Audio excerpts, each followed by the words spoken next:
Welcome back, continuing the news. With confirmed and possible COVID-19 cases in at least 3 parishes, residents in Western Jamaica are worried.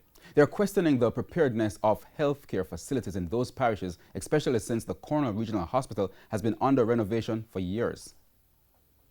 Refurbishing work at the Cornwall Regional Hospital is still incomplete. Residents have had to access some health services in tents and adjacent buildings since the work started. Which is why after the first COVID-19 case was confirmed on Tuesday, some questioned the health minister about the plan for Western Jamaica considering the problematic CRH building.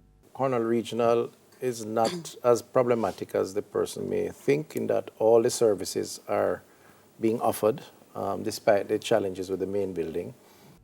At a public forum Friday morning, the health minister and Western Regional Health Authority representatives further explained their readiness. We're not 100% where we should be. I don't think any country or any hospital, for that matter, can be 100% of where they should be.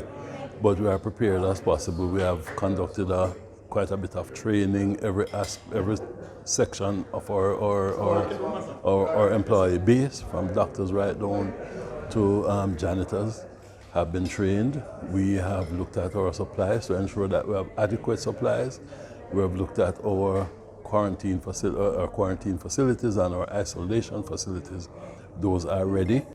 Regional Technical Director Dr. Diane Stennett says the Emergency Operations Center, EOC, has been running 24 hours a day to coordinate responses.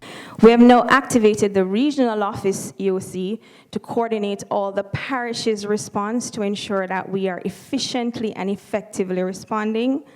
And our hospitals are currently now activating their EOCs. That's the coordination arm. They say sensitization of healthcare workers in private and public facilities has started, and so they are prepared if and when a COVID-19 patient is brought to a facility in Trelawney, St. James, Hanover, or Westmoreland. All of those parishes, and wherever there's a need for any improvement, we're in the process of doing that now as we speak. Should be completed by Wednesday, Thursday of next week. As at March 4, 72 persons were processed at the Sangster International Airport.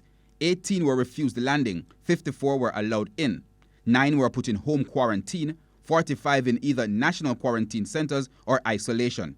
The WRHA says it's also tracking the activities of communities throughout the parishes to respond to any uptick in health issues. This is being aided by hotels and other private sector entities.